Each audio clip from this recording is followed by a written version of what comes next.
দাঁড়ান এগুলো গভীর সাইজ জঙ্গল। দাঁড়ান দাঁড়ান 1 মিনিট। সিঙ্গেল ছেড়ে তো কাটা লম্বা করে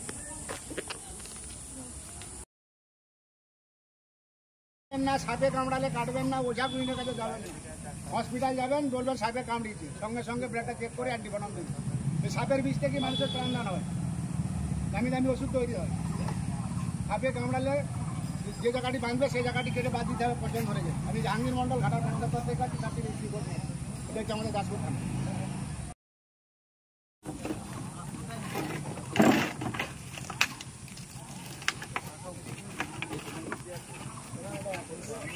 সাপের গা খুব ঠান্ডা হয়। ওইটা এখন পাঞ্জে পড়েছিল, ওটা পদ্ম খরিস আছে।